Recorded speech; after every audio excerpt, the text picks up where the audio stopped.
कथा भगवान शिव ने अपने अंश से शक्ति को अलग करके काशी का निर्माण किया। जैसे मैं नीतू पांडे यूट्यूब चैनल पर आप सबका स्वागत करती हूँ। इस कथा का वर्णन शिव महापुराण में मिलता है।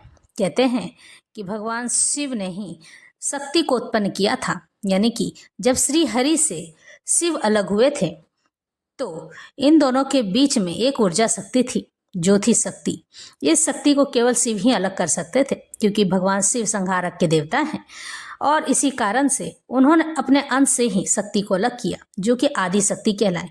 आदि शक्ति और भगवान शिव ने मिलकर सृष्टि की रचना के लिए शिव और शक्ति का निर्माण किया, जो कि पृथ्वी पर रहकर परिवार के रूप में जाने जाते हैं। भगवान शिव के सभी परिवारों को हम पूजते हैं।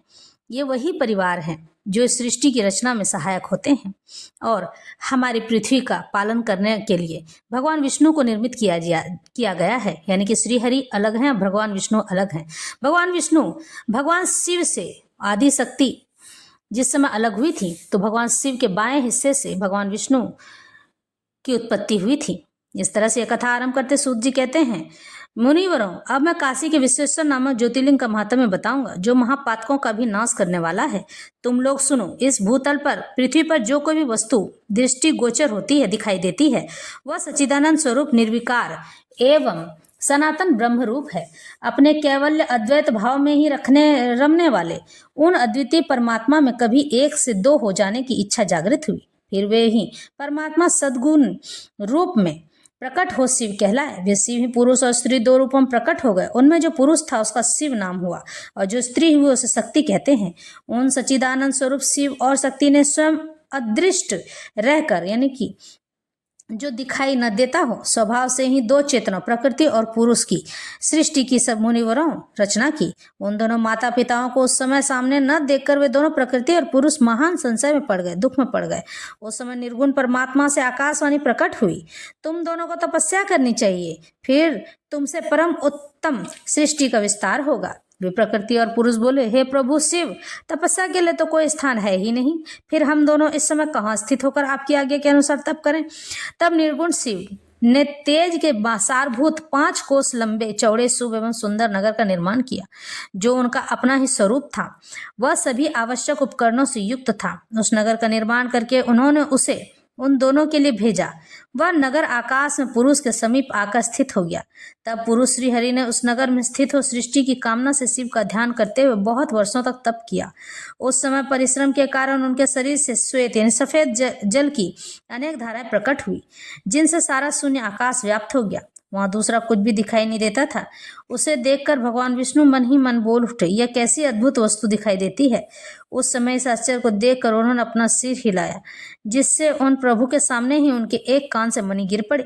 वहां वह मणि गिरी, वह स्थान मणिकर्णिका नामक महान तीर्थ हो गया। जब पहले के समय में जलराशि में वह सारी पंचकोशी डूबने लगी और बहने लगी, तब निर्गुण शिव ने शीघ्र ही उसे अपने त्रिशूल के द्वारा धारण कर लिया। फिर विष्णु अपनी पत्नी प्रकृति के साथ वहीं सोए। तब उनकी नाभि से एक कमल प्रकट हुआ और उस कमल से ब्रह्मा उत्पन्न हुए। उनकी उत्पत्ति में भी शंकर का आदेश ही कारण था। उसके बाद उन्होंने शिव की आज्ञा पाकर अद्भुत सृष्टि आरंभ की। ब्रह्मा जी ने ब्रह्मांड में 14 भुवन बनाए। ब्रह्मांड का विस्तार महर्षियों ने 50 करोड़ योजन बताया है। फिर भगवान शिव ने वो यह सोचा कि ब्रह्मांड के भीतर कर्म पास से बंधे हुए प्राणी मुझे कैसे प्राप्त कर सकेंगे। कर्म पास का मतलब है कर्म बंधन, जो हम कार्य करते हैं। यह सोचकर उन्होंने मुक्तिदायिनी पंचक्रोशी को इस जगत में छोड़ दिया। यह पंचक्रोशी काशी लोक में कल्याणदायिनी कर्म बंधन का नाश करने वाली ज्ञान दात्री और मोक्ष को प्रकाशित करने वाली मानी गई है। इसलिए मुझे परम प्रिय यहाँ स्वयं परमात्मा ने अभी मुक्त लिंग की स्थापना की है। इसलिए मेरे अंशभूत हरे, तुम्हें कभी इस क्षेत्र का त्याग नहीं करना चाहिए। ऐसा कहकर भगवान हर ने काशीपुरी को स्वयं अपने त्रिशूल से उतारकर मृत्युलोक के जगत में छोड़ दिया। ब्रह्मा जी का एक दिन पूरा होने पर जब सारे जगत का प्रलय हो जाता है, तब भी निश्चय ही इस काशीपुरी का नाश नहीं होता है। उस समय भगवान शिव इसे त्रिशूल पर धारण कर लेते हैं और जब ब्रह्मा द्वारा पुनः नई सृष्टि की जाती तब इसे फिर से इस भूतल पर स्थापित कर देते हैं। कर्मों का कर्षण इन्होंने बंधन होने के कारण से इस पुरी को काशी कहते हैं। काशी में अभिमुक्तेश्वर लिंग सदा विराजमान रहता है। वह महापात की पुरुषों को भी मोक्ष प्रदान करने वाला है, जो जिसने बहुत पाप किया हो और यहाँ आकर अपने पाप का पश्चाताप करता है तो उसे वहाँ मोक्ष मिल जाता है। हे मुनीश्वरों, अन्य मोक्षदायक धामों में सारूप्य, सालोक्य, सायुज्य और परम गति 4 तरह की मुक्ति पाई जाती है। सारूप्य आदि मुक्ति प्राप्त होती है केवल इस काशी में ही। जीवों को सायुज्य नामक सर्वोत्तम मुक्ति सुलभ होती है, जिनकी कहीं भी गति नहीं होती है। इसमें भगवान अपने अपने में ही विलीन कर लेते हैं। उनके लिए वाराणसी पूरी ही गति है। महापुण्यमयी पंचक्रोशी करोड़ों हत्याओं का विनाश करने वाली है। यहाँ समस्त अमरगण भी मरण की इच्छा करते हैं, फिर दूसरों की तो बात ही क्या है। यह शंकर की प्रिय नगरी काशी सदा भोग और मोक्ष प्रदान करने वाली है। कैलाश के पति जो भीतर से सत्व गुणी और बाहर से तमोगुणी कहे गए हैं, कालाग्नि रुद्र के नाम से विख्यात हैं। वे निर्गुण होते हुए भी सगुण रूप में प्रकट हुए शिव हैं। उन्होंने बारंबार प्रणाम करके निर्गुण शिव से इस प्रकार कहा। रुद्र कहते हैं, विश्वनाथ महेश्वर मैं आपका ही हूँ, इसमें संशय नहीं है। हे सांब महादेव, मुझ आत्मज पर कृपा कीजिए। हे जगतपते, लोकहित की कामना से आपको सदा यहीं रहना चाहिए। जगन्नाथ, मैं आपसे प्रार्थना करता हूँ, आप यहाँ रहकर जीवों को उद्धार करें। सूत जी कहते हैं, इसके बाद मन और इंद्रियों को वश में रखने वाले अभिमुक्त ने भी शंकर से बारंबार प्रार्थना करके नेत्रों से आंसू बहाते हुए प्रसन्नता पूर्वक उनसे कहा, हे काल रूपी रोग के सुंदर औषध देवादिदेव महादेव, आप वास्तव में तीनों लोकों के स्वामी तथा ब्रह्मा और विष्णु आदि के द्वारा भी सेवनीय हैं, उनके सेवा योग्य हैं। हे काशीपुरी को आप अपनी राजधानी स्वीकार करें। मैं अचिंत्य सुख की प्राप्ति के लिए यहाँ सदा आपका ध्यान लगाए स्थिर भाव से बैठा रहूंगा।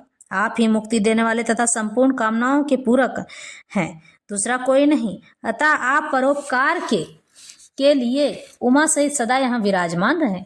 हे सदाशिव भगवान, आप समस्त जीवों को संसार सागर से पार करें। हे हर, मैं बारंबार आपसे प्रार्थना करता हूँ कि आप अपने भक्तों का कार्य सिद्ध करें और उन्हें परम गति, मोक्ष और मुक्ति प्रदान करें। सूत जी कहते हैं, ब्राह्मणों, अब विश्वनाथ ने भगवान शंकर से इस प्रकार प्रार्थना की। तब सर्वेश्वर शिव समस्त लोगों का उपकार करने के लिए वहां विराजमान हो गए। जिस दिन से भगवान शिव काशी में गए, उसी दिन से काशी सर्वश्रेष्ठ पुरी कहलाई, जिसमें लोग काशी विश्वेश्वर नाम से प्रसिद्ध हुआ। भगवान शिव को काशी नगरी अति ही प्रिय है, क्योंकि यह उन्हीं की नगरी है और यहाँ भगवान शिव और शक्ति स्वयं विराजमान होते हैं। कहते हैं, काशी में मोक्ष या मुक्ति पाने से पहले काश दंड से गुजरना होता है, यानी कि आपने प्रायश्चित नहीं किया है और काशी नगरी मुक्ति पाने के लिए चले गए हैं, तो वहाँ के काल भैरव आपको काश दंड से दंडित करेंगे, ताकि आप अपने मुक्ति की राह में आ रही बाधा को समाप्त कर सकें। और जब यह दंड पूरा हो जाता है, तब मनुष्य को परम गति, मोक्ष और मुक्ति प्राप्त होती है। मुक्ति 4 प्रकार की पाई जाती है, यानी कि 4 तरह से लोग मुक्ति पाते हैं। सालोक्य, सायुज्य, सामीप्य और परम गति। परम गति का अर्थ होता है भगवान के इसमें विलीन हो जाना, भगवान में विलीन हो जाना और फिर कभी भी इस पृथ्वी पर जन्म और मृत्यु न प्राप्त करना। सामीप्य, उनके पास में रहना। सायुज्य, साथ में रहना। और सामीप्य, समीप में रहना, यानी उनकी सेवा करना। तीनों तरीकों से जो भगवान के लोक को प्राप्त होते हैं। इस तरह से हम यह कथा यहीं समाप्त करते हैं। ईश्वर हम सब पर कृपा अपनी बनाए रखें।